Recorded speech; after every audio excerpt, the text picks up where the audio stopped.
So be attentive and the class. আজকে আমি ক্লাসটা শুরু করছি, তো ক্লাসের শুরুতেই আমি সর্বপ্রথম কয়েকটা বিষয় একটু দেখাতে চাই। Just wait.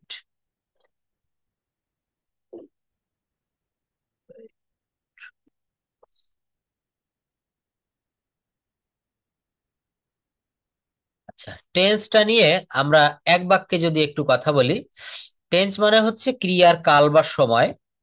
আর এই টেন্সটা পরিবর্তন হয় মূলত ভার্বের পরিবর্তনের মাধ্যমে। ভার্ব মানে হচ্ছে ক্রিয়া। ক্রিয়াটা কেমন হয়? ক্রিয়া মানে হচ্ছে কোনো কাজ, কোনো কিছু করা, খাওয়া, যাওয়া, ধরা, মারা ইত্যাদি এগুলো। অর্থাৎ আমরা যা কিছু করি, ঘুমানো, ঘুম পড়াও কিন্তু একটা কাজ, তাই না? তো এগুলা হচ্ছে ভার্ব বা ক্রিয়া। এই ভার্বের পরিবর্তনকেই মূলত টেন্স বলে। ভার্বের পরিবর্তন। এটা কিভাবে হয় ভার্বের পরিবর্তনটা? ভার্বের পরিবর্তনটা হয় হচ্ছে সময়ের কারণে। যেমন এখানে একটা ভার্ব দেখতে পাচ্ছি, সেটা হচ্ছে রাইট। রাইট মানে হচ্ছে লেখা। বাক্যটা হচ্ছে আই রাইট এ তা- লেটার। হ্যাঁ, তা- তার ওই কথাটা আরেকবার বলেন তো, ভার্বের পরিবর্তনকেই টেন্স বলে, আর ওই বাংলা কি বলছেন, করা? হ্যাঁ, হ্যাঁ, ভার্বের পরিবর্তন হচ্ছে সময়ের পরিবর্তন। অর্থাৎ কোনো কাজ কিভাবে হচ্ছে বা কিভাবে হয়েছিল, মানে হওয়ার কোনো কাজ। আবার একটু শুনবেন, কোনো কাজ সম্পন্ন হওয়ার সময়কে, আবার আরেকটু ক্লিয়ার করে বলি, কোনো কাজ শেষ হওয়ার সময়কে টেন্স বা কাল বলে। হুম। এটা হচ্ছে, আপনি যেখানে রয়েছেন এই ইউকে তে, লন্ডনে একটা নদী রয়েছে, টেমস নদী, টেমস। এই টেমস নদীতে স্বাভাবিকভাবে দেখবেন নদীতে কিন্তু জোয়ার ভাটা হয়, স্রোত হয়। হ্যাঁ। তো এই নদীতে জোয়ার এবং ভাটা এটা কিন্তু একটা নির্দিষ্ট টাইম অনুসারে হয়। 6 ঘন্টা জোয়ার থাকে, আর 6 ঘন্টা পরে জোয়ার চলে গিয়ে আবার ভাটা আসে। এটা প্রাকৃতিক নিয়ম। তো যারা টেন্স আবিষ্কার করেছে বা কোনো একজন ব্যক্তি, ভাষা বিজ্ঞানী, ইনি এই টেম্পাস বা টেমস নদীর তীরে কোনো একদিন বসেছিল এবং লক্ষ্য করলো যে নদীতে জোয়ার হচ্ছে এবং নদীতে আবার ভাটা হচ্ছে। আর এই যে জোয়ার ভাটা হয়, এইটা হচ্ছে একটা টাইম, নির্দিষ্ট একটা টাইম মেইনটেইন করে তারপর কিন্তু হয়। নির্দিষ্ট একটা টাইম মেইনটেইন করে তারপর কিন্তু এটা হয়। তো এটা কিভাবে হয়? 6 ঘন্টা সময় দিতে হয়। আমি একটা অফিসে চাকরি করি, আমার মাস, একটা মাস যখন অতিক্রম হবে তখন আমাকে সেখান থেকে বেতন দিবে। অর্থাৎ এখানে কিসের জন্য বেতন দিচ্ছে? আমার সময়ের জন্য। তো এই টেন্স মানে হচ্ছে ক্রিয়ার পরিবর্তন, আর টেন্স মানে হচ্ছে কালের পরিবর্তন। কাল মানেই হচ্ছে সময়। যেমন বললাম, আমি ভাত খাই। তো ভাত আমি কখন খাই? ভাত কিন্তু আমি বর্তমান কালে খাই। যদি এই বাক্যটাকে বলি, এই বাক্যটাকে আমি বললাম যে আমি ভাত খেয়েছিলাম। খেয়েছিলাম বললে কখন বুঝায়? অতীতকালে এটা খেয়েছিলাম। অতীতকাল। অতীতকাল। আবার এই কথাটা যখন আমি ভবিষ্যৎকাল ব্যবহার করে বলবো, তখন হবে আমি ভাত খাবো। আমি ভাত খাবো। খাবো। আমি স্কুলে যাব। আমি বইটি পড়বো। আমি একটা ছবি আঁকবো। অর্থাৎ এই সময়টা এখনো আসেনি। Future tense. তিনটা টেন্স প্রথমে আমাকে ব্রেনে ভালোভাবে নিতে হবে। যেমন জি এখানে এই জি। যে একটা ভার্ব রাইট, রাইট মানে লেখা। এইটা দিয়ে যদি আমি তিনটা টেন্সে তিন রকম বলি, আমি লিখি, আমি লিখি, আমি লিখ। আমি লিখেছিলাম, আমি লিখবো।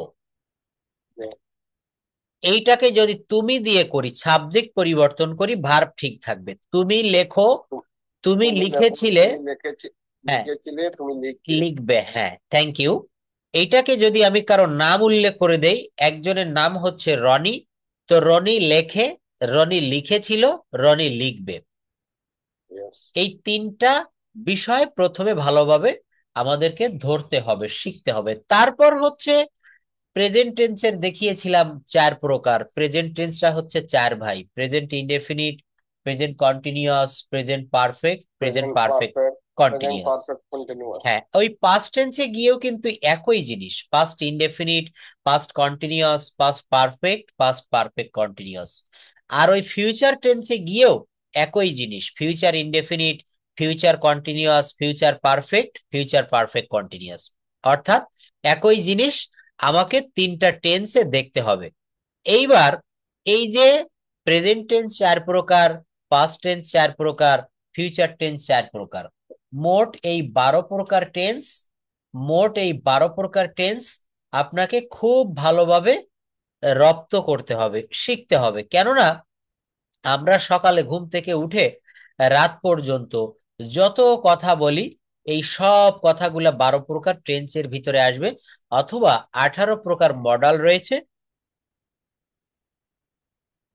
এই মডেলের ভিতরে আসবে। এখন মনে করেন আপনার ছেলে, আপনার সন্তান স্কুল থেকে এসে আপনাকে বলল যে আমার স্কুলে পরীক্ষার ফিস জমা দিতে হবে, অথবা আপনাকে বলল যে dear father, I need a mobile phone, so please give me a mobile phone, or I will buy a mobile phone. সে আপনাকে বলল যে আমার এই স্কুলে পরীক্ষার ফিস দিতে হবে। এই যে হবে, বে, বি, ব, আমি একটা গত ইসে বলেছিলাম, আজকে এটাই শিখাবো যে বেবি ব থাকলে সাধারণত ফিউচার টেন্স হয়। বে, বি, ব থাকলে ফিউচার টেন্স হয়। আপনার ছেলে বলছে যে বাবা, বাবু আমাকে স্কুলে পরীক্ষার ফিস দিতে হবে, আমার এখন মোবাইল বা একটা ল্যাপটপ বা আইপ্যাড প্রয়োজন আমার স্কুলের পড়াশোনার জন্য, এইটা আমাকে কিনতে হবে। বা আপনাকে বলল যে আই নিড সাম মানি, আমার কিছু টাকা প্রয়োজন, প্লিজ গিভ মি $100, £100। তাহলে এই যে বিষয়গুলা, অর্থাৎ দেখবেন আমি এই যে কথাগুলো বলছি বা আপনি, আমরা সবাই যে কথাগুলো বলি, এই কথা কিন্তু 12 প্রকার টেন্সের আওতায় পড়বে। অর্থাৎ প্র্যাকটিক্যালি, মানে একেবারে প্র্যাকটিক্যালি আমাদেরকে টেন্সটা শিখতে হবে।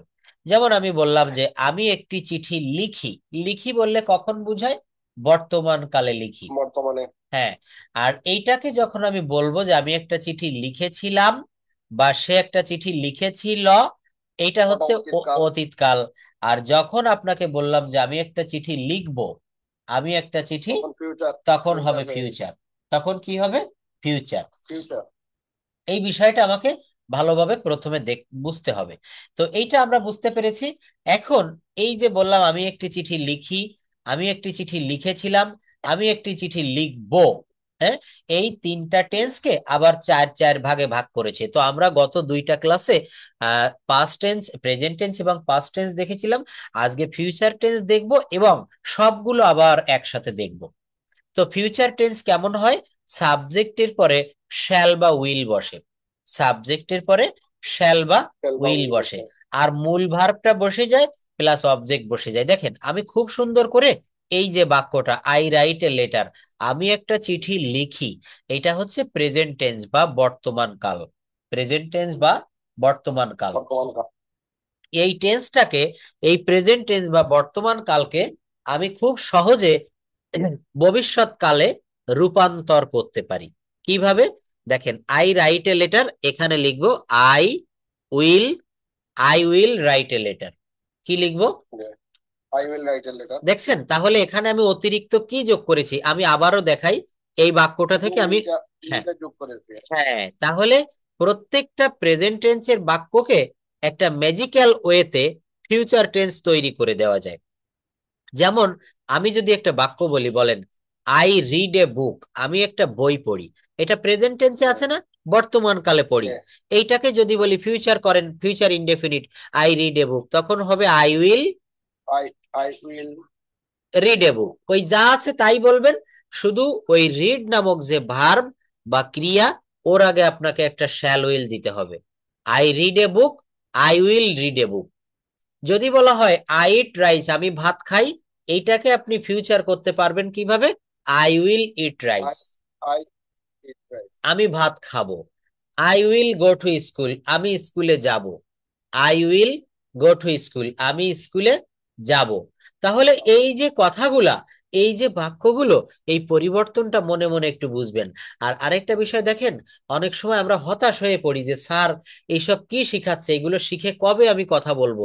কিন্তু না, আপনাকে প্রথমে, দেখবেন আমি তো উদাহরণ দিয়েছিলাম, গান শিখতে গেলে আগে স্বরলিপি শিখতে হয়, তাই না? স্বরলিপি কেন শিখতে হয়? কারণ এই ঠাট বলে এটাকে, ঠাট বা স্বরলিপি, এগুলো হচ্ছে গান শেখার রুল, নিয়ম।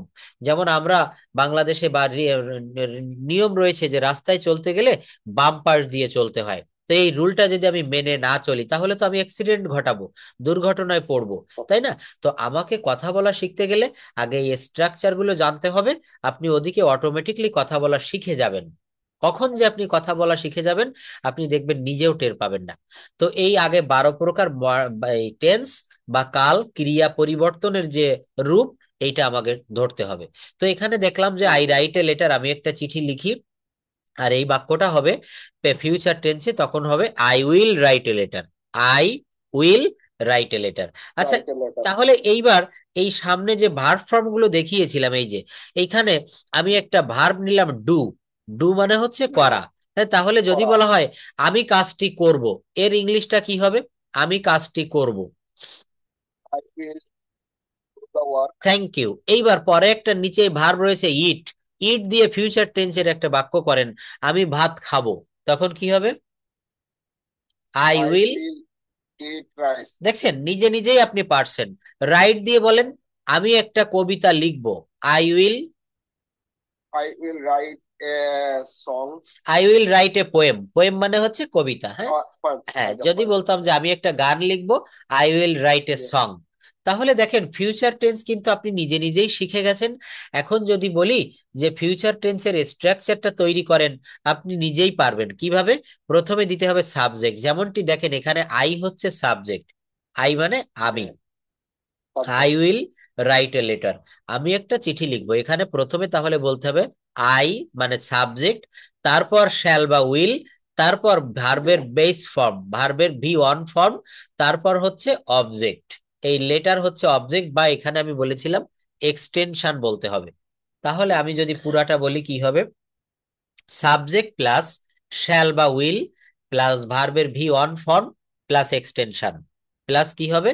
Extension. Extension. I will write a letter, আমি একটা চিঠি লিখবো। এইবার আপনি যত এই স্ট্রাকচার দিয়ে এখানে যত ভার্ব আছে আপনি ততগুলো বাক্য তৈরি করতে পারবেন। এই যে এখানে রাইট, এরপর speak, I will speak with you, আমি তোমার সাথে কথা বলবো। টেক দিয়ে করা যায়, আমি কলমটা নিব, I will take the pen. হ্যাঁ, সি দিয়ে করা যায়, আই উইল সি, আমি দেখব। মেক দিয়ে করা যায়, I will make a house, আমি একটা বাড়ি তৈরি করব। ড্রিঙ্ক দিয়ে, অর্থাৎ একটা স্ট্রাকচার বা গঠন প্রণালী জানলে সেইটা দিয়ে আপনি অনেক বাক্য তৈরি করতে পারবেন। অনেক বাক্য আমরা ইজিলি তৈরি করতে পারবো। তো এইটা হচ্ছে আমরা এখন শিখতেছি আজকে ফিউচার টেন্স। তো ফিউচার প্রথমে টেন্স। এটাকে বলা হচ্ছে ফিউচার ইনডেফিনিট টেন্স, অথবা একে অপর নামে বলা হয় সিম্পল ফিউচার টেন্স। কি বলা হয়? Simple simple future future tense. Tense. Simple future tense ভবিষ্যতে ঘটবে এমন কোনো কাজকে বোঝায়। ভবিষ্যতে ঘটবে এমন কোনো কাজকে বোঝায়। যেমন এই যে আপনি এখানে বাক্যগুলো বললেন যে আমি বিশ্ববিদ্যালয়ে যাব, এই যে দেখেন কয়েকটা বাক্য এখানে দিয়েছি। আমি বিশ্ববিদ্যালয়ে যাব, তারপর বলছে আমি গানটি গাইবো, সে তোমাকে সাহায্য করবে। তাহলে প্রত্যেকটা বাক্যর শেষে, বাংলা ক্রিয়ার শেষে বে, বি, ব কি রয়েছে বলেন? বে, বি, বে বি, বেবি ব। ব, এইগুলো রয়েছে। বে, বি, ব। এখন এইগুলো কিন্তু আমাদেরকে ভালোভাবে বুঝতে হবে যে বেবি ব থাকলে ফিউচার টেন্স হয়। এখন আমি বলেছি ফিউচার টেন্সটা হচ্ছে চার ভাই। তো প্রত্যেকটা বেবি বতে কেমন ভাবে আমাদেরকে হবে বাক্যগুলো গঠন দেখব। তো ফিউচার সিম্পল বা ফিউচার ইনডেফিনিট টেন্সে কি হয়? বাংলা ক্রিয়ার শেষে বে, বি, ব বি থাকে। ব। হ্যাঁ, যেমন আমি গানটি গাইবো, আমি বিশ্ববিদ্যালয়ে যাব, মিস্টার সেলিম সাহেব আগামী মাসে দেশে আসবে, আমি আগামী মাসে ঢাকায় যাব, তারা একটা বাড়ি তৈরি করবে, সে একটা ছবি আঁকবে। এই বে, বি, ব থাকলে ফিউচার ইনডেফিনিট টেন্স হয়। হ্যাঁ, স্ট্রাকচার কি হয়? সাবজেক্ট প্লাস শ্যাল বা উইল। এই যে দেখেন সাবজেক্ট প্লাস শ্যাল বা উইল প্লাস মূল ভার্বের V on form plus extension. মূল ভার্বের extension. V on form plus extension. আচ্ছা, এক্সটেনশন। উদাহরণ অনেকগুলো এখানে দিতে পারেন। আমি বিশ্ববিদ্যালয়ে যাব, তারপর কি আছে? আমি গানটি গাইবো, সে তোমাকে সাহায্য করবে। তাহলে এই বাক্যগুলো আমরা হচ্ছে জানলাম সব ফিউচার ইনডেফিনিট টেন্স, অথবা এগুলোকে বলা হয় simple future tense. Simple future tense মানে যা, ফিউচার ইনডেফিনিট শব্দের অর্থও হচ্ছে তা। এখন এইখানে আরো কয়েকটা বাক্য আপনাকে বলতে হবে। আমি এই ভার্ব গুলো দিয়ে যদি বলি, আপনি বলবেন যে আমি মাছ ধরবো, তখন কি হবে? I will catch fish. I will catch fish, আমি ক্যাচ মাছ ফিশ। ধরবো। আচ্ছা, আমি, যেমন আপনি বলছেন যে স্যার আমি ক্লাস করার পরে আমি একটু পরে আমার অফিসে যাব, তাহলে কি হবে? I will go to office after some times later, কিছুক্ষণ পর বা 1 ঘন্টা পর আমি অফিসে যাব। I will go to office after one hour later. After one hour later. আমি আপনাকে একটা কথা বলেছিলাম প্রথম দিনে যে, আচ্ছা স্যার, হ্যাঁ আচ্ছা স্যার, এখানে একটা কোয়েকশন, বলেন। সময়ের যখন উল্লেখ হয়ে যায় হ্যাঁ, তখন এটাকে আমরা বলি না, present perfect continuous? Thank you, খুব ভালো প্রশ্ন। দেখেন, আমি আসলে খুব খুশি যে আপনি প্রশ্ন করেন। অনেক স্টুডেন্ট পড়াই, পার্সোনালি পড়াই, বড় ব্যাচেও পড়াই। অনেকে আছে 1-1.5 ঘন্টা ক্লাস করেই যায় কিন্তু কখনো কোনো প্রশ্ন করে না। আপনার এই ব্যাপারটা আমার খুবই ভালো লাগে, প্রশ্ন করতে হবে। তবে আপনার প্রশ্নটা হচ্ছে এখানে যে সময়ের উল্লেখ থাকলে প্রেজেন্ট পারফেক্ট কন্টিনিউয়াস হয় কি না, প্রশ্ন হচ্ছে এটা, তাই না? খুবই ভালো প্রশ্ন। প্রত্যেকটা জায়গায় না বুঝলে এইভাবে প্রশ্ন করবেন। তো দেখেন এইখানে বলছে কি, প্রেজেন্ট পারফেক্ট কন্টিনিউয়াসটা আমি আরেকটু আপনাকে মৌখিকভাবে আলোচনা করি। প্রেজেন্ট পারফেক্ট কন্টিনিউয়াসটা সময়ের উল্লেখ থাকতে হবে, কিন্তু সব জায়গায় সময়ের উল্লেখ থাকলেই প্রেজেন্ট পারফেক্ট কন্টিনিউয়াস টেন্স হবে না। সময়ের উল্লেখ থাকতে হবে এবং সেই কাজটা, সেই কাজটি হয় বর্তমানে চলমান থাকতে হবে, না হয় অতীতকালে চলমান থাকতে হবে, না হয় ভবিষ্যৎকালে চলমান থাকতে হবে। কি বলছে? সেই কাজটি হয় বর্তমান কালে চলমান থাকতে হবে, না হয় ভবিষ্যৎকালে, না হয় অতীতকালে। এগুলো চলমান থাকতে হবে। দেখেন, এই যে আমি বলেছি, এইটা দেখে আপনি মনে মনে ভাবতেছেন যে স্যার আপনি বললেন যে আমি 1 ঘন্টা পরে অফিসে যাব। এই যে 1 ঘন্টা, এই 1 ঘন্টা থাকা মানেই কি সেটা perfect tense, present perfect tense বা ফিউচার পারফেক্ট টেন্স? নো, এমনটি কিন্তু না। এখানে আমি কি বলেছি ভালো করে শুনবেন। আমি 1 ঘন্টা পরে অফিসে যাব। আমি 1 ঘন্টা পরে অফিসে যাব। আচ্ছা, জাস্ট ওয়েট এ মিনিট।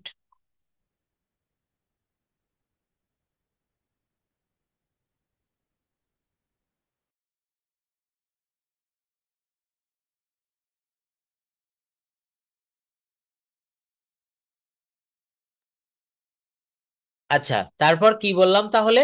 এখানে আমার প্রশ্নটা ছিল হচ্ছে যে সময়ের উল্লেখ রয়েছে। এখন দেখেন, এখানে আমি বাক্যটা বলেছি আমি 1 ঘন্টা পরে অফিসে যাব। এখানে কিন্তু চলমান কোনো ভাব, চলমান কোনো বিষয় কিন্তু প্রকাশ পায়নি। আমি যদি প্রেজেন্ট পারফেক্ট কন্টিনিউয়াস টেন্সের একটা বাক্য বলি, তাহলে কেমন হয়? আমি 1 ঘন্টা ধরে ভাত খাচ্ছি। তারা 2 ঘন্টা ধরে, বা ছেলেরা, ছেলেরা 2 ঘন্টা ধরে মাঠে ফুটবল খেলছে। দেখেন, সময়ের উল্লেখ আছে এখানে, 2 ঘন্টা ধরে খেলছে, আমি 1 ঘন্টা ধরে ভাত খাচ্ছি, কিন্তু ওদিকে ভার্ব গুলা কিন্তু চলমান কন্টিনিউয়াস ফর্মে রয়েছে। কিন্তু একটু আগে আমি যে বাক্যটা বললাম যে আমি 1 ঘন্টা পরে অফিসে যাব, এখানে যদিও সময়ের উল্লেখ আছে 1 ঘন্টা, কিন্তু এখানে ভার্ব বা ক্রিয়া কি চলমান কোনো ভাব প্রকাশ পেয়েছে? মনে হয় না না। না না না, এটা ক্লিয়ার হয়ে গেছে স্যার আমার। ক্লিয়ার হয়েছে? তাহলে প্রত্যেকটা বিষয় কিন্তু আমরা এইভাবে ক্লিয়ার করে তারপর অন্য বিষয়তে যাব। হ্যাঁ, এইভাবে ক্লিয়ার করতে করতে যাবেন, দেখবেন দ্রুত আপনি কথা বলতে পারবেন। কিন্তু মনের ভিতরে জড়তা, এই জায়গাটা আপনি যদি প্রশ্ন না করতেন, এইটা যদি আপনি স্কিপ করে চলে যাইতেন, তাহলে কিন্তু আপনি পারতেন না। হ্যাঁ, এটা সব সময়, এই জন্য আমি বলছি যে পার্সোনাল ব্যাচে এই সুবিধাগুলো পাওয়া যায়, ইচ্ছা মতো আপনি প্রশ্ন করতে পারবেন। যাই হোক, তাহলে এখন ক্লিয়ার হয়ে গেল যে শুধু সময়ের উল্লেখ থাকলেই কিন্তু প্রেজেন্ট পারফেক্ট কন্টিনিউয়াস বা পাস্ট পারফেক্ট কন্টিনিউয়াস বলা যাবে না। এখানে দেখতে হবে যে, এখানে দেখতে হবে যে টেন্সটা কোন প্রকার টেন্সে রয়েছে। আচ্ছা, জাস্ট ওয়েট, একটা ফোন এসেছে। আচ্ছা, জাস্ট ওয়েট। Hello, hello. হ্যাঁ বলো, এই যে বাড়ি, ওই পড়াচ্ছি এখন।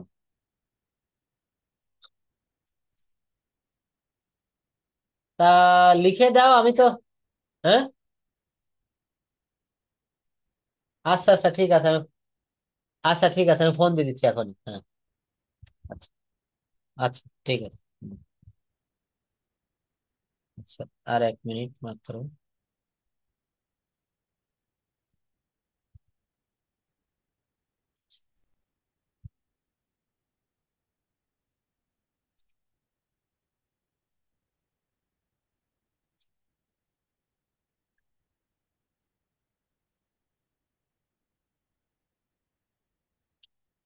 জাস্ট ওয়েট, আমি একটা ফোন দিয়ে নিই, একটা এসে আমাদের কিছু বই আছে আজকে।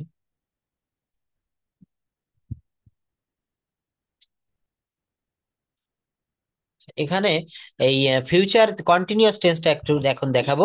ফিউচার কন্টিনিউয়াস টেন্সটা একটু মনে মনে পড়তে থাকেন, যে ফিউচার কন্টিনিউয়াস টেন্স ভবিষ্যতে ঘটতে থাকবে এমন কোন চলমান কাজকে বোঝায়, ভবিষ্যতে ঘটতে থাকবে। অর্থাৎ এই কাজগুলা হচ্ছে ভবিষ্যতে চলতে থাকবে। হুম। যেমন আমি ভাত খাবো, খাবো বললে কিন্তু ভবিষ্যতে খাবো, কিন্তু এমন একটা কথা বলতে হবে যে কথা বললে ভবিষ্যতে আমার কাজটি চলমান থাকবে। হলো। আসসালামু আলাইকুম। ভাই ওই আজকে অনেকগুলো বই ছিল, সোহাগস ইংলিশ কেয়ার থেকে বলছিলাম, নিরালা প্রান্তিকায়। ঠিক আছে, তো আপনি আমার এই নাম্বারে বা সোহাগ ভাইয়ের ওই নাম্বারে ফোন দিয়েন, ঠিক আছে? ওকে, ধন্যবাদ, আসসালামু আলাইকুম। তাহলে এখানে আমরা একটা বিষয় বুঝতে পারলাম, যে সেই বিষয়টা হচ্ছে যখন ভবিষ্যৎকালে সাধারণভাবে কোনো কাজ হবে সেইটাকে বলা হচ্ছে ফিউচার ইনডেফিনিট টেন্স। যেমন আমি বিশ্ববিদ্যালয়ে যাব, আমি গানটি গাইবো, সে তোমাকে সাহায্য করবে, বাবা আজকে বাড়িতে আসবে, আমি একটা মোবাইল কিনবো। ভবিষ্যৎকালে সাধারণভাবে কোনো কাজ ঘটবে এমন বুঝালে তাকে সিম্পল ফিউচার টেন্স বলে। আর ভবিষ্যৎকালে কোনো কাজ ঘটতে থাকবে বা চলতে থাকবে, ভবিষ্যৎকালে কোনো কাজ ঘটতে থাকবে বা চলতে থাকবে এমন কোনো কাজকে বোঝালে তাকে ফিউচার কন্টিনিউয়াস টেন্স বলে। ভবিষ্যৎকালে কোনো কাজ ঘটতে থাকবে, যেমন দেখেন আমি কবিতাটি লিখতে থাকবো, অর্থাৎ এইটা বললে ভবিষ্যৎকালে চলমান কোনো কাজকে বোঝাচ্ছে। আমি কবিতাটি লিখতে থাকবো, তুমি কাজটি করতে থাকবে, তারা কেনাকাটা করতে থাকবে, আমি মোবাইলে কথা বলতে থাকবো। আপনাকে বললাম যে আজকে এখন বাংলাদেশে রাত 3টা, সাড়ে 3টা বাজে। আমি বললাম যে আপনি আপনার ওখানে যখন রাত 10টা বাজবে তখন আপনি কি করবেন? তখন আপনি বললেন যে স্যার আমি রাত 10টার সময় আপনার পড়াগুলো প্রস্তুত করতে থাকবো। আমি কি করব? রাত 10টায় পড়াগুলো প্রস্তুত করতে থাকবো, অর্থাৎ ওই সময়ে 10টা কিন্তু এখনো বাজেনি, রাত না, 10টায় আপনি পড়া প্রস্তুত, অর্থাৎ এটা ভবিষ্যৎকালে। একটা এটা দেখেন, এটা তিনটা কন্টিনিউয়াস টেন্স একই সঙ্গে বলি। যেমন আমি ভাত খাচ্ছি, এটা প্রেজেন্ট কন্টিনিউয়াস টেন্স। আমি কাজটি করছি, আমি স্কুলে যাচ্ছি, জগ দাও, আমি স্কুলে যাচ্ছি, তারা ভাত খাচ্ছে, এগুলা হচ্ছে প্রেজেন্ট কন্টিনিউয়াস টেন্স। আর যখন পাস্ট কন্টিনিউয়াস টেন্স হবে তখন এই কাজগুলো অতীতকালে চলমান ছিল। আমি ভাত খাচ্ছি, আর এটা পাস্ট কন্টিনিউয়াস টেন্স হবে আমি ভাত খাচ্ছিলাম, আমি স্কুলে যাচ্ছিলাম, তারা মাছ ধরছিল, সে একটা অঙ্ক করিতেছিল, হুম, আমি একটা মোবাইল কিনছিলাম। অর্থাৎ অতীতকালে চলমান হলে সেখানে তেছিলাম, তেছিল, তেছিলে এগুলো থাকবে। বর্তমান কালে হলে তেসি, তেসো, আমি ভাত খাইতেছি, আমি স্কুলে যাইতেছি। আর ভবিষ্যৎকালে চলমান হলে তে থাকবো, তে থাকবে।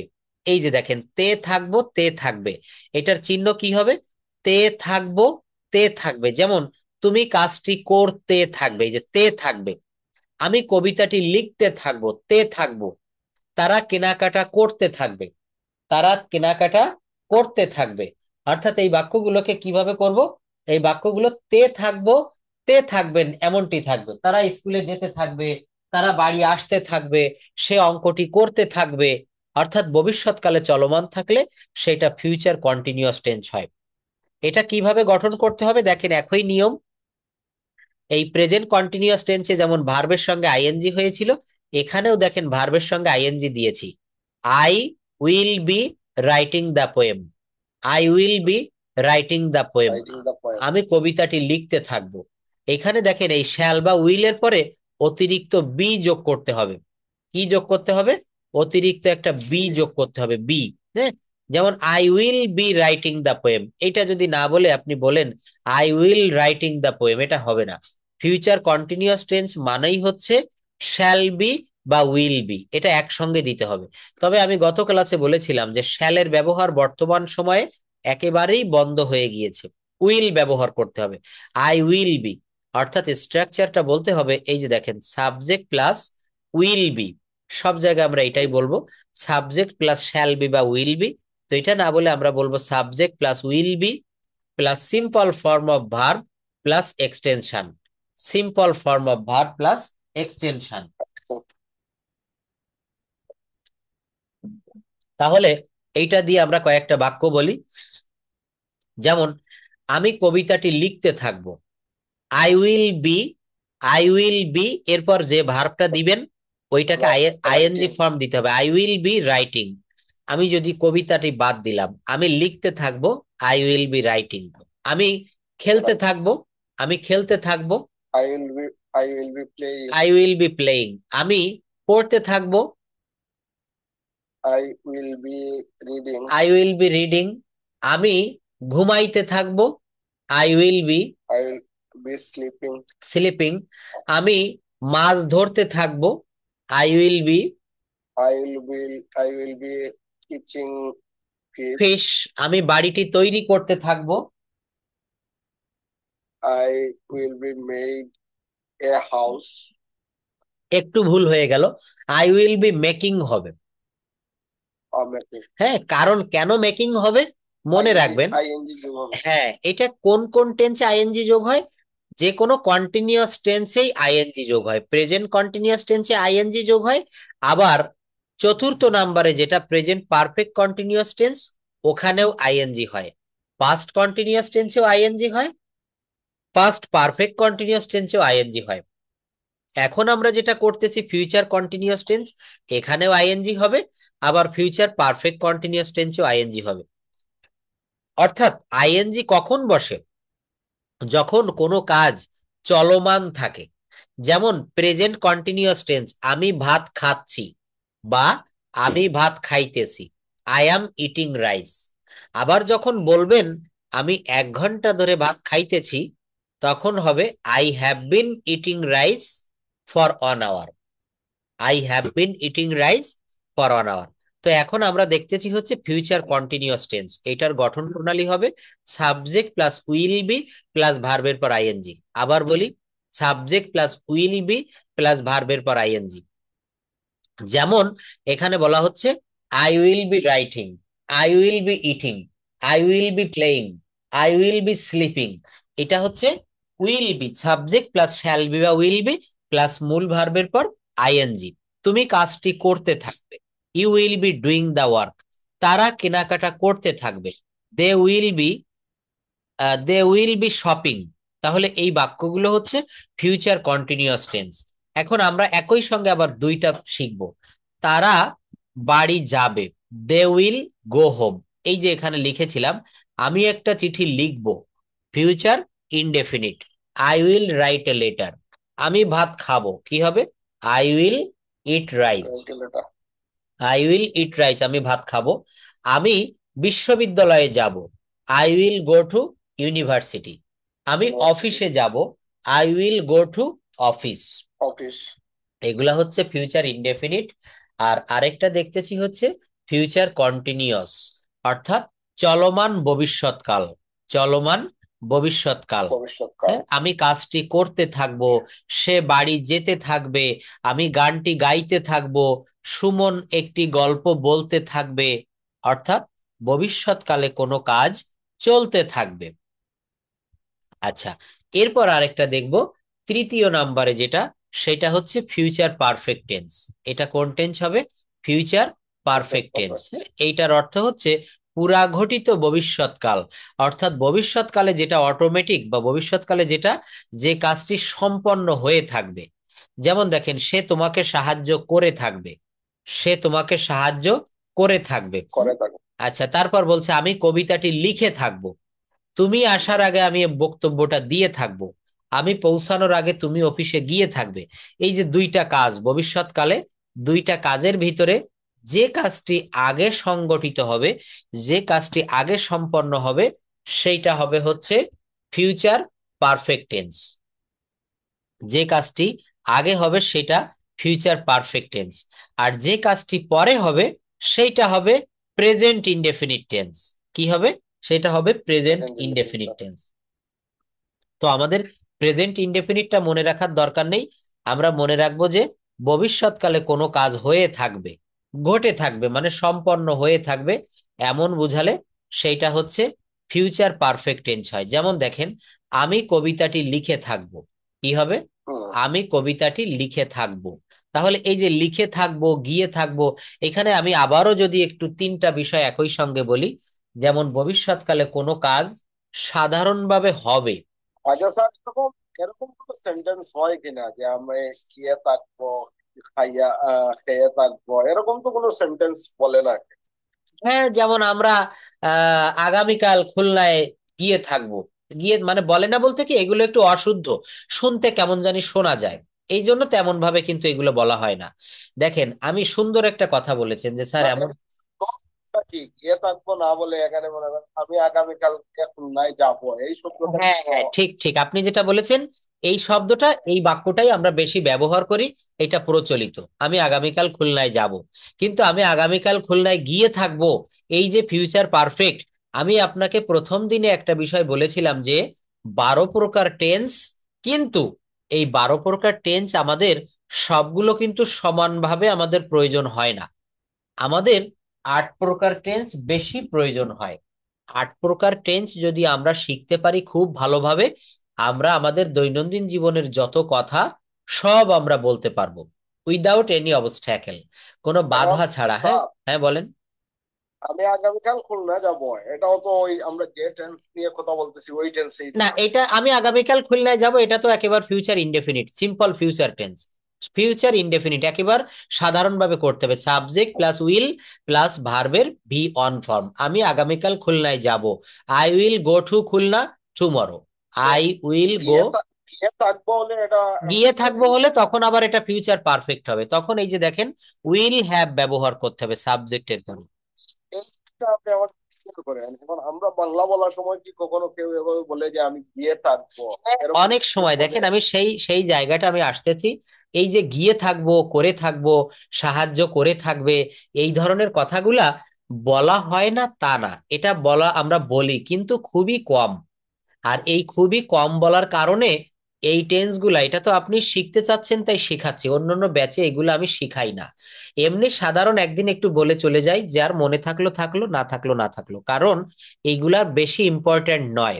এখানে একটা উদাহরণ দেওয়া যায়, উদাহরণটা কেমন দেখেন, মনে করেন আমাদের আহ আপনি একটা বাড়ি তৈরি করেছেন, এখন বাড়িটা আপনি যত সাজাবেন ততই কিন্তু সাজানো যাবে, এইটার কোনো শেষ নাই।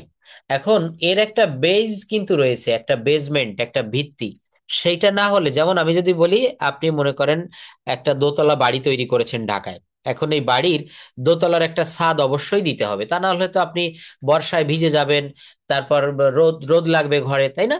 এটা আমার মাথার উপর একটা ছাদ। কিন্তু আপনি যদি মনে করেন যে আমি বাড়িটাতে কালার করব না, বা বাড়িটাতে আমি এসি লাগাবো না, তাহলেও কিন্তু আপনি বাড়িতে থাকতে পারবেন। অর্থাৎ এইখানে টেন্সটা বা ভাষা শিখতে গেলে আমাদের এই যে বাক্যগুলা, এগুলা না হলেও আপনি কথা বলতে পারবেন।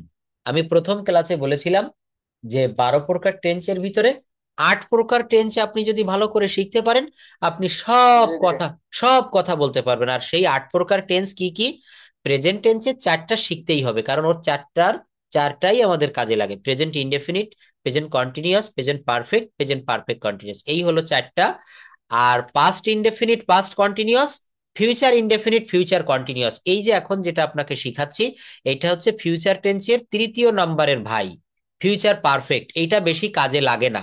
এই যে কথাটা, আমি কবিতাটি লিখে থাকবো, আমি আগামীকাল খুলনায় গিয়ে থাকবো, এ আপনার কখনো জীবনও প্রয়োজন হয় না। এই জন্য এই টেন্স গুলা কিন্তু এগুলো নিয়ে, এগুলো শিখে সময় নষ্ট করার কোনো দরকার নেই। আপনি এখানে বড়জোর এই 2টা পর্যন্ত শিখবেন, ফিউচার ইনডেফিনিট এবং ফিউচার কন্টিনিউয়াস। এই 2টা কি ক্লিয়ার হয়েছে? ফিউচার ইনডেফিনিটটা কেমন? সাবজেক্ট প্লাস জি। শ্যাল বা উইল প্লাস ভার্বের V on form plus extension. যেমন আমি বিশ্ববিদ্যালয়ে যাব, I will go two university, আমি গানটি গাইবো, আই উইল সিং। স্যার, বলেন।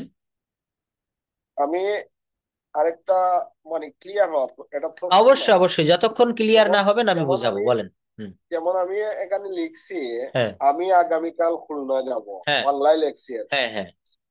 এখানে আমার সাবজেক্টটা তো হলো আমি আমি। আমি হ্যাঁ। জি।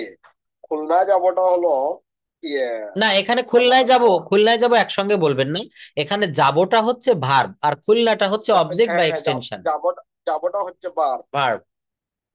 তাহলে আপনাকে এখন সাজাতে হবে, বাক্যটা সাজাতে হবে।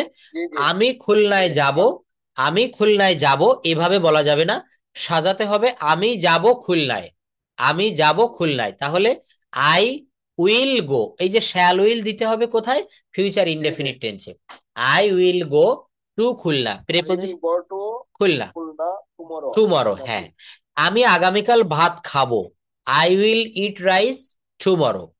আপনি বলছেন স্যার আমি আগামী মাসে দেশে আসবো, বা আমি আগামী বছর দেশে আসবো, I will come to Bangladesh, বা I will come to my country next year, next month. এই যে আই উইল কাম, আমি আসবো, আমি যাব, আই উইল গো, আমি খেলবো, আই উইল প্লে, আমি ফুটবল খেলবো, আই উইল প্লে ফুটবল, আমি ক্রিকেট খেলবো, আই উইল প্লে ক্রিকেট, তারা ক্রিকেট খেলবে, they will play cricket, Suman cricket খেলবে, সুমন উইল প্লে ক্রিকেট। তাহলে এটা হচ্ছে ফিউচার ইনডেফিনিট, অর্থাৎ সাধারণ ভবিষ্যৎকাল। আমি আগামীকাল খুলনায় যাব, আমি আগামীকাল একটা মোবাইল কিনবো, আমি আগামীকাল একটা জামা কিনবো, এগুলা হচ্ছে কোনটা বলেন? ফিউচার ইনডেফিনিট, অর্থাৎ সাধারণ ভবিষ্যৎকাল। আর যখন এইটাকে আমি ফিউচার কন্টিনিউয়াস করব, তখন হবে চলমান ভবিষ্যৎকাল। কি হবে? চলমান ভবিষ্যৎ। যেমন আমি কবিতাটি লিখতে থাকবো, হ্যাঁ, এইগুলো দেখেন ফিউচার পারফেক্ট এবং ফিউচার পারফেক্ট কন্টিনিউয়াস। আমরা আপাতত এটা মিউট রাখবো, হ্যাঁ, ওটা পরে শিখবো। তো এখানে আমরা আমি আগামীকাল খুলনায় যাব, এটা ফিউচার ইনডেফিনিট। আর এইটাকে যদি ফিউচার কন্টিনিউয়াস করি, আমি আগামীকাল খুলনায় যেতে থাকবো, আমি কবিতাটি লিখতে থাকবো, তুমি কাজটি করতে থাকবে, তারা কেনাকাটা করতে থাকবে, হ্যাঁ, সুমন একটা গান গাইতে থাকবে। অর্থাৎ ভবিষ্যৎকালে চলমান থাকবে। এইটা হচ্ছে ফিউচার কন্টিনিউয়াস টেন্স। এর গঠন প্রণালী স্ট্রাকচার কি হয়? Subject plus will be. কি হবে? Subject plus subject will plus. Be, হ্যাঁ, subject plus will be plus মূল ভার্বের পর আইএনজি প্লাস এক্সটেনশন। এই যে দেখেন, আমি কবিতাটি লিখতে থাকবো, I will be writing the poem, I will be writing the poem, হ্যাঁ, আমি কবিতাটি লিখতে থাকবো। আমি ভাত খেতে থাকবো, I will be eating rice. আমি বইটা পড়তে থাকবো, I will be reading the book, I will be reading the book. বিষয়টা বুঝতে পারলে খুবই সহজ। যদি বলা হয় আমি বইটি পড়বো, ফিউচার ইনডেফিনিট টেন্স, তখন I will read a book. আর যখন আমি বইটি পড়তে থাকবো, আই উইল বি তখন reading a be book, I will be reading a book. Reading a book. আমি স্কুলে যাব, I will go to school, আমি স্কুলে যেতে থাকবো, I will be going to school, I will be going to school. Next এর বিষয়টা আমরা দেখব। আচ্ছা, এখন এই টেন্স যখন আমরা পারবো, তখন আমাদের এই ছোট ছোট বাক্য তৈরি করা শিখতে হবে। দেখেন বাংলা দিয়েছি, এখান থেকে আমাদেরকে আমরা আসলে টেন্স সত্যিকার ভাবে শিখতে পেরেছি কিনা, এই বাক্যগুলো যখন আপনি নিজে নিজে করবেন, তখন আপনি পারবেন, বুঝতে পারবেন যে টেন্স আমি কতটা শিখতে পেরেছি। শামীম অঙ্কটি করেছে, শামীম হচ্ছে এখানে সাবজেক্ট। তো এই বাক্যটা, এটা হচ্ছে প্রেজেন্ট পারফেক্ট টেন্সে আছে। আর প্রেজেন্ট পারফেক্ট টেন্সের গঠন প্রণালী আমরা পড়েছিলাম যে সাবজেক্ট প্লাস হ্যাজ বা হ্যাভ, সাবজেক্ট প্লাস হ্যাজ বা হ্যাভ প্লাস ভার্বের ভি3 প্লাস এক্সটেনশন। যেমন শামীম অঙ্কটি করেছে, শামীম হ্যাজ, শামীমের পরে হ্যাভ হবে না, তো শামীম হ্যাজ, এরপর কি হবে? ডু থেকে আসবে do, did, done, do, did, done. Shamim has done the sum, Shamim has done the sum, Shamim অঙ্কটি করেছে। অর্থাৎ প্রেজেন্ট পারফেক্ট টেন্সে কি বলেছিলাম? বাংলা বাক্যের শেষে, বাংলা ক্রিয়ার শেষে ইয়াসি ইয়াসো থাকবে। হ্যাঁ, ইয়াসি ইয়াসো, ইয়াসি ইয়াছো। যেমন আমি ভাত খাইয়াছি, আমি ভাত খেয়েছি বা খাইয়াছি, তাহারা স্কুলে গিয়েছে, সে একটা মোবাইল কিনেছে, শামীম অঙ্কটি করেছে। এখানে সাবজেক্টের পরে হ্যাজ বা হ্যাভ প্লাস ভার্বের ভি3 প্লাস এক্সটেনশন। শামীম অঙ্কটি করেছে, শামীম হ্যাজ ডান দা সাম, সাম মানে হচ্ছে অঙ্ক, SUM, Shamim has done the সাম। দেখেন টেন্সটা যেহেতু একটু ক্লিয়ার হয়েছে, আমরা এইগুলো পড়লে ভালোভাবে বুঝতে পারবো। এখন টেন্স ক্লিয়ার হলে আমাদেরকে চলবে না, আমরা এখন এক একটা টেন্স, যেমন আই গো টু স্কুল, দেখেন আমি স্কুলে যাই, আই গো টু স্কুল, তাই না? এই বাক্যটাকে আবার কিন্তু আমাদের নেগেটিভ করা শিখতে হবে। নেগেটিভ মানে হচ্ছে না বোধক। আর Yeah. ইন্টারোগেটিভ করা শিখতে হবে প্রশ্নবোধক, আর নেগেটিভ Yeah. ইন্টারোগেটিভ প্রশ্ন না বোধক। নেগেটিভ ইন্টারোগেটিভ কি হবে? প্রশ্ন না বোধক। No, no. দেখেন, আমি স্কুলে যাই, I go to school, Go to school. আমি স্কুলে যাই। আর যখন বলবেন আমি স্কুলে যাই না, এই কথাগুলো কিন্তু আমাদের প্রয়োজন পড়ে। আমি আপনাকে বললাম যে Yeah. আপনি কি ধূমপান করেন, আপনি বললেন না স্যার আমি ধূমপান করি না, তাহলে এর অ্যাফার্মেটিভ Yeah. কি হবে? আমি ধূমপান করি। এর নেগেটিভ হবে আমি ধূমপান করি না। আর এর ইন্টারোগেটিভ কি হবে? আমি কি ধূমপান করি? হ্যাঁ, Mm. আচ্ছা। আর এর Yeah. নেগেটিভ ইন্টারোগেটিভ হবে আমি কি ধূমপান করি না। আর ইন্টারোগেটিভ Mm. প্রশ্নবোধক হবে আমি কি ধূমপান করি। তো এখানে দেখেন, এই গো ভার্ব দিয়ে অনেকগুলো বাক্য এখানে বলেছি যে আমি স্কুলে যাই, আই গো টু স্কুল, আমি স্কুলে যাই। আমি স্কুলে যাই না, তখন এই যে বাক্যটা আমি স্কুলে যাই, এটা হচ্ছে প্রেজেন্ট ইনডেফিনিট টেন্স। আর প্রেজেন্ট ইনডেফিনিট টেন্সের একটা বাক্যকে নেগেটিভ করতে গেলে ডু নট বা ডাজ নট আনতে হয়। তো আই Mm. এর পরে কখনো ডাজ নট হবে না, আই যেহেতু ফার্স্ট পারসন, তো এখানে আমাদেরকে ডু নট দিতে হবে। আই গো টু স্কুল, আমি স্কুলে যাই। আমি স্কুলে যাই না, I don't go to school. কি হবে? I don't go I to don't go school, to school. আমি স্কুলে যাই না। আমি কি স্কুলে যাই, তখন কি হবে? Do I go to school, Mm. Do I go to school, আমি কি স্কুলে যাই। আমি কি স্কুলে যাই না, তখন কি হবে? Don't I go to school. Don't I go to school? এখন এখানে গো বাদ দিয়ে আমি যদি বলি আমি একটা চিঠি লিখি, কি হবে? I write a letter. I, I write a letter. আমি একটা চিঠি Write a লিখি letter. না, আমি একটা চিঠি লিখি না। I don't write a letter. Thank you, I don't write a letter. আমি কি একটা চিঠি লিখি? Do I go to school? না। Letter. Do I write A Yeah. Letter Do কি I হবে? write a letter? Do I write a letter, আমি কি একটা চিঠি লিখি? আমি কি একটা চিঠি লিখি না, তখন কি হবে? Don't I write a letter. Don't I write? এখানে যেমন আপনি বলছেন go, don't I go to school, আমি কি স্কুলে যাই না, ওই জায়গায় বলতে হবে don't I write a letter, আমি কি একটা চিঠি লিখি না। Don't I write a letter, আমি কি একটা চিঠি লিখি না। আমি কি ভাত খাই না, don't I eat rice, don't I eat rice. আমি কি বই পড়ি না, don't I read a book, don't I read a book. অর্থাৎ একটা স্ট্রাকচার শিখলে আপনি ওই স্ট্রাকচার দিয়ে অনেক বাক্য তৈরি করতে পারবেন। এবং এটা পারতে হবে, এটা শিখতে হবে। আমাদেরকে সবসময় অ্যাম্পলিফিকেশন করা শিখতে হবে, অর্থাৎ বড় করতে হবে। দেখবেন, আপনি যখন দেশে ছিলেন, তখন 9-10-এ পড়াকালীন বা ইন্টারমিডিয়েট বা এসএসসি লেভেলে আমাদের বাংলায় ভাব সম্প্রসারণ লিখতে হতো। শিক্ষা জাতির মেরুদণ্ড, তারপর ছিল হচ্ছে চকচক করলেই শোনা হয় না, সুশিক্ষিত লোক মাত্রই স্বশিক্ষিত, এই ধরনের একটা মাত্র বাক্য দেওয়া থাকতো, ওইটাকে বড় করে লিখতে হতো। এগুলোকে বলা হয় অ্যাম্পলিফিকেশন। ইংরেজিতেও কিন্তু অনার্স লেভেলে এটা থাকে। তো এখানে আমাদেরকে একটা বাক্য আমি দিয়েছিলাম, দেখেন, আই গো টু স্কুল, আমি স্কুলে যাই, আমি স্কুলে যাই, আই গো টু স্কুল। আর এইটাকে আপনি নেগেটিভ করবেন, আমি স্কুলে যাই না, I don't go to school. কি হবে? I don't go to school, আমি Go স্কুলে to যাই না। আমি কি স্কুলে যাই? Do I go to school, আমি কি স্কুলে যাই? Do I go to school. কি হবে বলেন? Do I go to school, Do I go to school? আমি কি স্কুলে যাই। এরপরে দেখেন রয়েছে সে স্কুলে যায়, সে স্কুলে যায়। তাহলে এই School. বাক্যটা কি আছে? He goes to, School. He goes to school, সে স্কুলে যায়। সে স্কুলে যায় না, he doesn't. He doesn't go to school. এখানে দেখেন, সাবজেক্ট যখন হি হলো, থার্ড পারসন হলো, তখন কিন্তু এখানে ভার্বের পরে এস বাই এস দিয়েছি। হি গোস টু স্কুল, সে স্কুলে যায়। আর যখন এটা নেগেটিভ করব, তখন কি হবে? He doesn't. কি হবে? He He doesn't. Doesn't That's go to school. আর এটাকে যখন প্রশ্নবোধক করব, ইন্টারোগেটিভ করব, তখন ডাজটাকে প্রথমে আনতে হবে। সে কি স্কুলে যায়? কি হবে? Does he, does he go to school? সে কি স্কুলে যায়। সে কি স্কুলে যায় না, কি হবে? Doesn't he, Doesn't he go to school? সে কি স্কুলে যায় না। এরপর দেখেন, আমি স্কুলে গিয়েছিলাম, আমরা একটু আগে টেন্স পড়েছি তাই না, তখন কিন্তু পাস্ট টেন্স পড়েছিলাম। এই যে গিয়েছিলাম, খেয়েছিলাম, লাম লেম ল তাম তেম ত, মনে আছে? গিয়েছিলাম, খেয়েছিলাম, হ্যাঁ, এগুলো থাকলে পাস্ট ইনডেফিনিট হয়। কি হয় বলেন?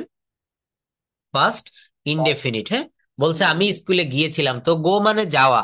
আর এই গো এর ভি টু কি হবে? পাস্ট টেন্স কি হবে? ওয়েন্ট। কি হবে? ওয়েন্ট। তাহলে বাক্যটা কি লিখেছি? আমি স্কুলে গিয়েছিলাম, I I went. Went I went to school, আমি স্কুলে গিয়েছিলাম। তারপরে কি লিখেছি, আমি স্কুলে গিয়েছিলাম না। তো এই বাক্যটা কিন্তু ভুল, গিয়েছিলাম না বলা যায় না, বলতে হবে আমি স্কুলে যাইনি। কি বলতে হবে, আমি আমি স্কুলে স্কুলে যাইনি। যাইনি। তাহলে এখানে কি লিখেছি পড়েন, I don't I didn't go to school. Thank you, I didn't go to school, আমি স্কুলে যাইনি।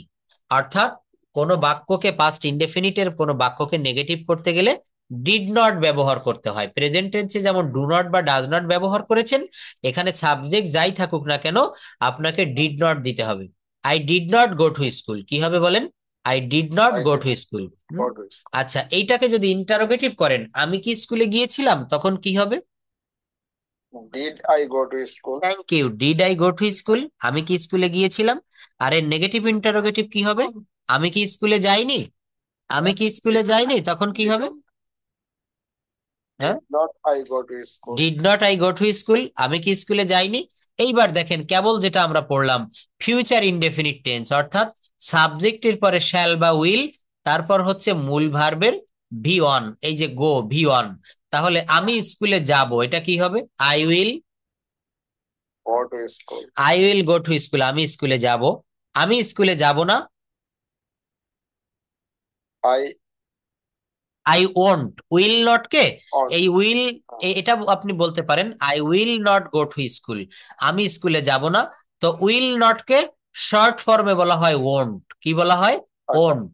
On. I won't go to school, আমি স্কুলে যাব না। I won't go to school, আমি স্কুলে যাব না। আমি কি স্কুলে যাব, তখন কি হবে, উইল আই, উইলটা আগে চলে যাবে, will I go to school. Will I go to school, আমি কি স্কুলে যাব। আমি কি স্কুলে যাব না, তখন কি হবে, will will not I go to school. হ্যাঁ। তো এইটা আমরা একসঙ্গে বলবো, উইল নট কে বলবো won't, won't. Won't I go to school, আমি কি স্কুলে যাব না। Won't I go to school, আমি কি স্কুলে যাব না। হুম। এরপর যদি বলি আমি স্কুলে যাচ্ছি, প্রেজেন্ট কন্টিনিউয়াস টেন্স আপনাকে কিন্তু আমি শিখিয়েছি, যেমন আমি ভাত খাচ্ছি, আই অ্যাম ইটিং রাইস। আমি মাছ ধরছি, আই অ্যাম ক্যাচিং ফিশ। আমি বই পড়ছি, আই অ্যাম রিডিং বুক। তাহলে বলছে যে আমি স্কুলে যাচ্ছি, কি হবে বলেন, I am, I am going to school. আমি স্কুলে যাচ্ছি না। I am not going to school. আমি কি স্কুলে যাচ্ছি, am I going to school. আমি কি স্কুলে যাচ্ছি না। Am I not going to school. দেখেছেন, তাহলে এইভাবে বাক্যগুলো তৈরি করতে হবে। আমি কি ভাত খাচ্ছি না, am I not eating rice. আমি কি ফুটবল খেলছি না, am I not playing football.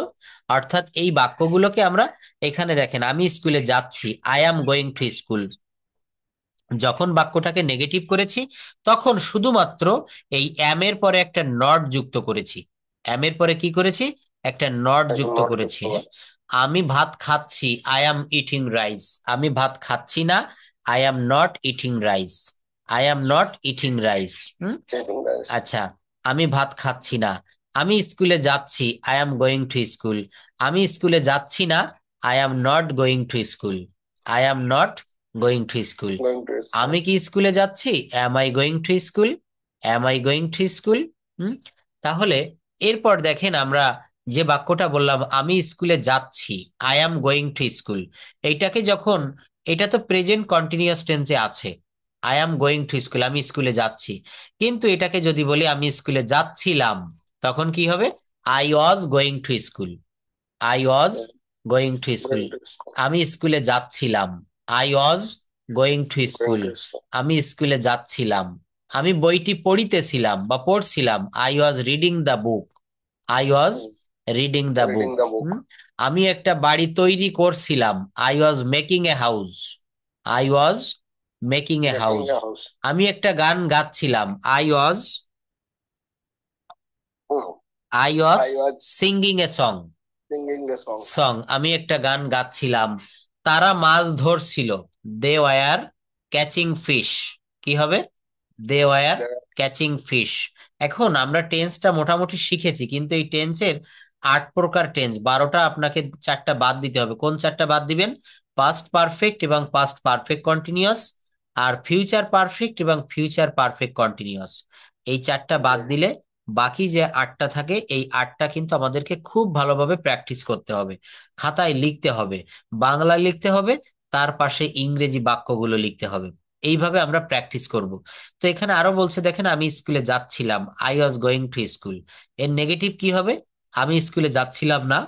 ছিলাম না, I was not going to school. আমি কি স্কুলে যাচ্ছিলাম? তখন অক্সিলারি ভার্ব ওয়াজটা প্রথমে আসবে, was I. Was I going to school. আমি কি স্কুলে যাচ্ছিলাম? আমি কি স্কুলে যাচ্ছিলাম না? Wasn't I. Wasn't I going to school. আমি স্কুলে যেতে থাকবো, কি হবে? I will be going two I school. Will be going to school. আমি স্কুলে যেতে থাকবো। আমি স্কুলে যেতে থাকবো না, তখন এই উইল বি কে এটা বলতে হবে, উইল এর পরে নট দিতে হবে, ওয়ান্ট। ওয়ান্ট, হ্যাঁ। I want B going to school. I want B going to school. Going to দেখেন, স্কুল। এখানে একটা বিষয় একটু লক্ষ্য রাখবেন, প্রত্যেকটা বাক্যে দেখেন গো, গোয়িং, গন, এই ধরনের কথা এখানে রয়েছে। অর্থাৎ এই যে মূল জায়গাটা যদি একটু দেখাই, 30+ sentences practice with one verb. একটা ভার্ব দিয়ে 30টা বাক্য করেছি।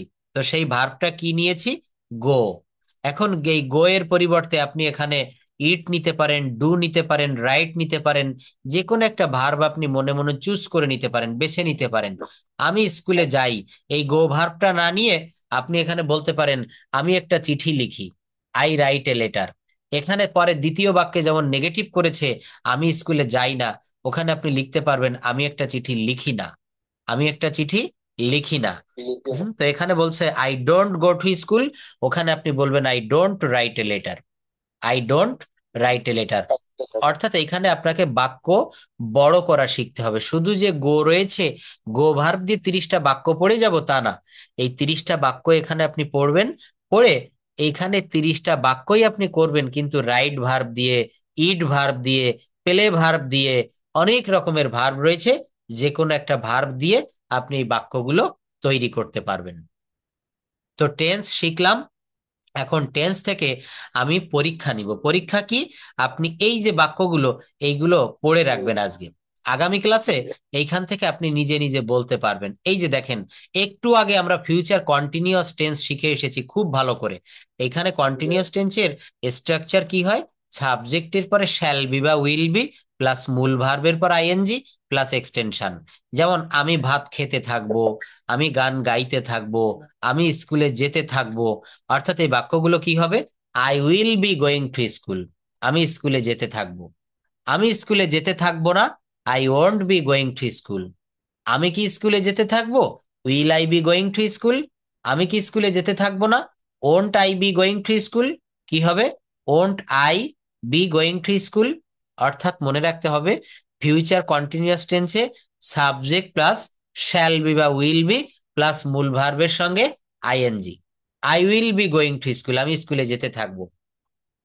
আমি স্কুলে যেতে থাকবো না, I won't be going to school. দেখেন, আমি এখানে কয়েকটা মডেলের একটু দেখাতে চাচ্ছিলাম আজকে। আমরা টেন্সের পাশাপাশি মডেলটাও প্রত্যেকদিন আমরা প্র্যাকটিসে রাখবো। এই যে দেখেন, মডেল,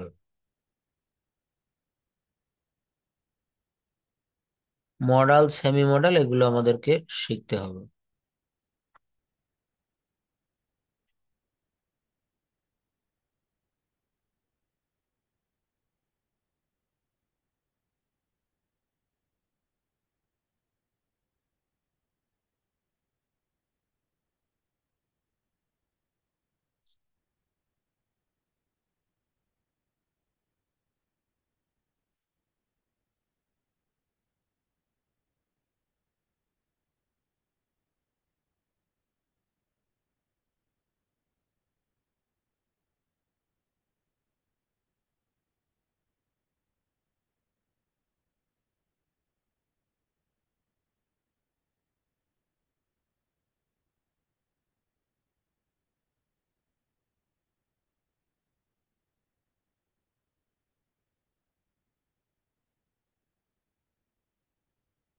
এই যে দেখেন, বাক্য তৈরি করা কতটা সহজ একটা স্ট্রাকচার। বলছে মডেল দিয়ে আমরা বাক্য তৈরি করব। তো একটা মডেল ভার্ব নিয়েছি হচ্ছে ক্যান। ক্যান মানে হচ্ছে পারি বা পারা। ক্যান শব্দের অর্থ হচ্ছে পারি বা পারা। যদি বলা হয় আমি পারি, আই ক্যান। আর এখানে একটা ভার্ব দিয়ে দিব, মডাল ভার্ব। ক্যান মানে পারা, এটা একটা মডাল ভার্ব। এরপর একটা মেইন ভার্ব দিব গো। আমি যেতে পারি, আই ক্যান গো। আমি যেতে Yeah. পারি, আই ক্যান গো। তুমি যেতে পারো, ইউ ক্যান গো। সাবজেক্ট পরিবর্তন হলো, এখানে ছিল আই, এখানে হলো ইউ। Say Mm. যেতে পারে, সে যেতে পারে, he can go. He can go. আমি লিখতে পারি, দেখেন এই গো এর পরিবর্তে রাইট নিয়ে আসলাম, রাইট মানে লেখা। I can Mm. রাইট, কি হবে? I can write. আমি লিখতে পারি, তুমি লিখতে পারো, ইউ ক্যান রাইট। সে লিখতে পারে, হি ক্যান রাইট। এখানে He can একটু বড় করা যায় সেন্টেন্সটা। সে একটা চিঠি লিখতে পারে, he can write a letter. He can write a letter. হ্যাঁ, write. আমি পড়তে Yeah. পারি, আই ক্যান রিড। কি হবে? আই ক্যান রিড, আমি I পড়তে can পারি। read. তুমি পড়তে পারো, ইউ ক্যান রিড। কি You can হবে? read. You can read. You can read. সে পড়তে পারে, he can read. He can read. আমি আসতে পারি, আই ক্যান কাম। Mm. তুমি আসতে পারো, ইউ ক্যান কাম। সে আসতে পারে, Yeah. হি ক্যান কাম। সে আজ আসতে পারে, হি ক্যান কাম টুডে। সে আজ আমাদের বাড়িতে আসতে পারে, he can come today at my home. আমি খেলতে পারি, আই ক্যান প্লে। আমি ফুটবল খেলতে পারি, আই ক্যান প্লে ফুটবল। তুমি খেলতে পারো, ইউ ক্যান প্লে। তুমি ক্রিকেট খেলতে পারো, you can play football cricket. সে খেলতে পারে, he can play. He can play cards, সে তাস খেলতে পারে। এখানে শুধু মূল স্ট্রাকচারটা দেখিয়েছি, এর পাশে আপনি অবজেক্ট বা এক্সটেনশন জুড়ে দিয়ে বাক্যগুলো বড় করতে পারবেন। তো Yeah. তো এই শীটটা আমি এখন দিয়ে দিচ্ছি, এগুলো একটু পড়বেন, প্র্যাকটিস করবেন। আর নেক্সট ক্লাসে টেন্সটা আমরা শুধু রিভিশন দিব, ক্লিয়ার করব একেবারে। প্রেজেন্ট টেন্সের 4টা বাক্য দিব, পাস্ট টেন্সের 2টা, পাস্ট ইনডেফিনিট এবং কন্টিনিউয়াস, ফিউচার ইনডেফিনিট এবং ফিউচার কন্টিনিউয়াস, এই 8 প্রকার বাক্য আমরা আরো বেশি ক্লিয়ার করব। এখান থেকে আমি বিভিন্ন বাংলা বলবো, আপনি ইনস্ট্যান্টলি তাৎক্ষণিকভাবে সাথে সাথে সেই বাংলার ইংরেজিগুলো বলবেন। আমি যদি বলি আমি খাই, আই ইট। আমি খাচ্ছি, আই অ্যাম ইটিং। আমি খেয়েছি, Mm. I have eaten. আমি 1 ঘন্টা ধরে খাচ্ছি, I have been eating for 1 hour. I have been eating for 1 hour. 1 hour. হ্যাঁ, তাহলে এইভাবে আমরা প্রত্যেকটা টেন্স ক্লিয়ার করব। আপনি টেন্সটা আরো ভালো করেন, দেখবেন আপনার মনের ভিতরে একটা কনফিডেন্স, একটা সাহস চলে আসবে আস্তে আস্তে, যে আমি এতদিন পারিনি তো কি হয়েছে, এখন আমি পারবো। আমি যে সহজ পদগুলো দেখাচ্ছি, কয়েকটা ক্লাস করেন, আপনি ফ্লুয়েন্টলি কথা বলতে পারবেন। আপনার মনের যে ইচ্ছা সেটা ফুলফিল হবে, সেটা আপনি হ্যাঁ, পারবেন। হয়ে যাবে, হয়ে যাবে, মাত্র আজকে 3 নম্বর ক্লাস। হ্যাঁ হ্যাঁ, আপনি মিনিমাম, আমি এইটুক বলি শোনেন, 20টা ক্লাস করেন, 20টা। আপনি 20টা ক্লাস করেন, 20তম ক্লাসে গিয়ে আপনার ভিতরে খুব বেশি একটা কনফিডেন্স চলে আসবে। সো আপনি আজকে অসুস্থ একটু, আমিও একটু অসুস্থ ধরনের তো। আর এখন একটু সমস্যা হচ্ছে নেটওয়ার্কের কারণে। আগামীকাল ক্লাসটাতে আবার আমি ভিডিও ক্লাসে এইভাবে ক্লাসটা নিব। ততক্ষণ ভালো থাকবেন। আর আপনি, আমাদের ক্লাস, নেক্সট ক্লাস হলো আর তো কি বারে? আজকে হচ্ছে কি বার? বুধবার, বৃহস্পতিবার নয়, শুক্রবারে নিব। 4টা করে ক্লাস নিব আপনাকে সপ্তাহে, অন্যদের 3টা নেই, আপনি 4টা পাবেন। শনি, সোম, বুধ এবং শুক্র।